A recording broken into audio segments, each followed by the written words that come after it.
The reason that I prefer the word harms rather than risks is because risks has been spoilt in various ways. It was spoilt first by particular use in the financial services sector, where risk management really means portfolio design, and it's the balancing of risk and return, and they talk about risk appetite. Risks more broadly and in ordinary English are just bad things, and so you wouldn't normally have an appetite for them. You'd be interested in control. But more generally, risks has come to be different in many people's mind than problems, in the sense that problems are with us now. They're concrete and they're tangible and they've already done some harm. Whereas risks are viewed by many folks as small probability and a long time off in the future and really very uncertain, unlikely to materialize. For a couple of reasons, I think that distinction is not as useful as folks imagine it to be.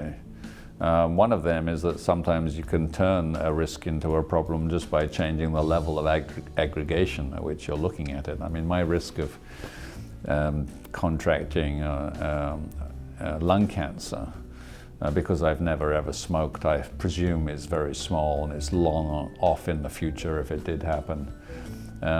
So I would call that a risk for me. But if you said, well, for the inhabitants of America, lung cancer is already a problem. We know how many people are going to die this year, probably roughly how many are going to die next year. It's certainly with us, it's concrete. And all I did is shift the level of aggregation, and I moved from a risk to a problem.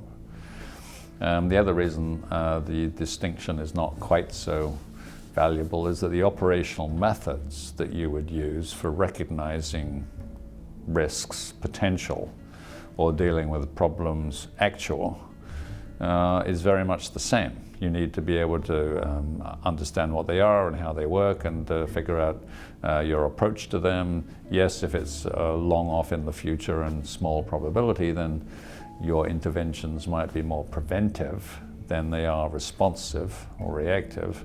But the ability to organize around them and see them and scope them and compare them and select them and deal with them is very much the same kind of operational action.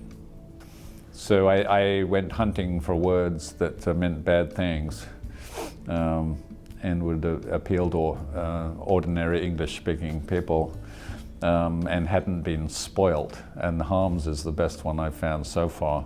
It's been just a little bit spoilt by a very particular application. If you say harm reduction strategies to somebody who's in the public health field, that means needle exchange programs for the control of HIV/AIDS. But not enough people know that for me to worry about it. Harms is still pretty good for most people.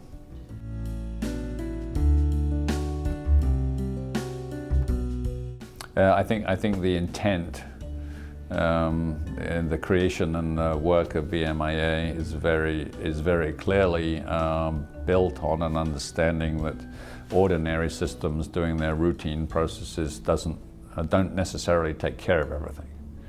So, and this is one of the basic truths of the risk management business. A lot of risks are well handled because we're used to them. We've set up systems. The systems take good care. But the idea that they're comprehensive omits attention to various classes of risk that normally aren't well handled. And so a lot of the discussions that we've been having in these meetings, and a lot of the work of VMIA, is to find risks that for one reason or another fall through the cracks.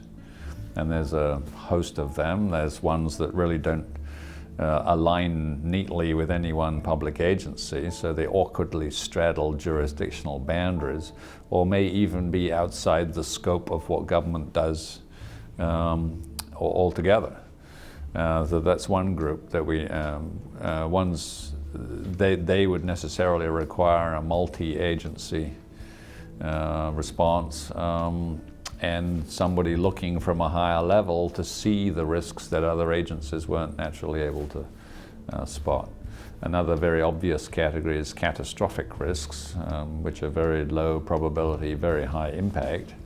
And the reason that routine processes don't deal with those well is because there's no appearance of them in the routine processes. They didn't happen this year, they didn't happen last year, they probably haven't happened for 50 years, or in some cases they've never happened at all. But nevertheless, there's a lot of people working quite hard to make sure that they don't. And that takes a separate kind of organization. You've got to imagine them, you've got to understand the way they could work, you've got to figure out whether there is increased preventive work that can be done, or whether you're mostly going to focus on contingency planning and response for the awful day if it does occur. But none of that work will happen unless there's a conscious and deliberate decision to address them.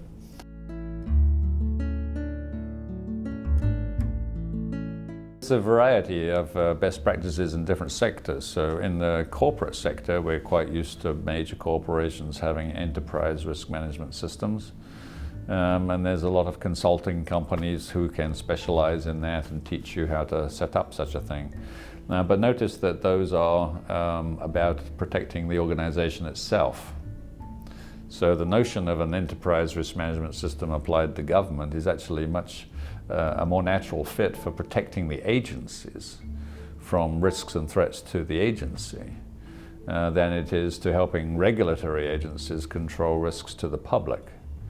So it's the same set of skills, actually, but they're applied to a very different domain, and I think a much more important domain, doing the work of providing protections to society. It is important to protect public agencies from litigation and reputational damage and so on. Public agencies are public goods, so that's important too.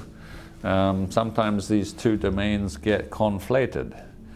And I think that's to be avoided. If you put the risks to the agency on the same register as risks to the community, there's a very real and ordinary human temptation that you'll pay far too much attention to protecting yourself, the agency, rather than doing your job, which is the protections for society. So my vision for best regulatory practice in the future is that people will have in mind a much broader range of design options for their regulatory methods and strategies, and that they will be much better at tailoring the choices to the task, rather than assuming one method is right for everything.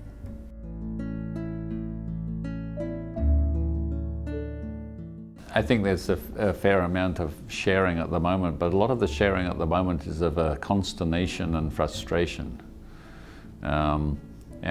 Because the actual practice of risk management is still surprisingly young. And when you compare it with other types of work that government agencies do, functional expertise and how to organize enclaves of auditors or of investigators or of lawyers, we're extremely good at that. We've been doing that form of specialization ever since the Industrial Revolution. And we've also learned now process management, so that core repetitive tasks which are transaction oriented, we know how to own a process, how to redesign a process, how to oil the engine that runs a process, and get it working right. That's last 30 years we've added that competence to government agencies.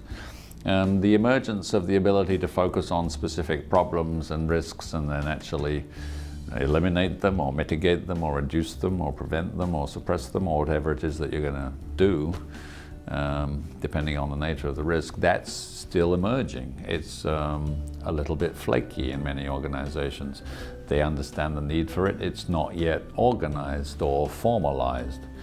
So yes, there's a lot of talk.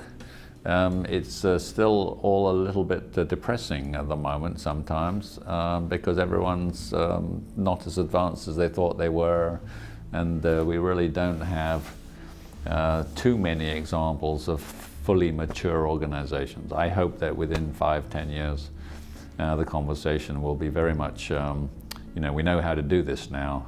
We know the systems and structures that you have to set up, and we can rather quickly hone in on which bits are missing in your organization and bring you up to a level of maturity.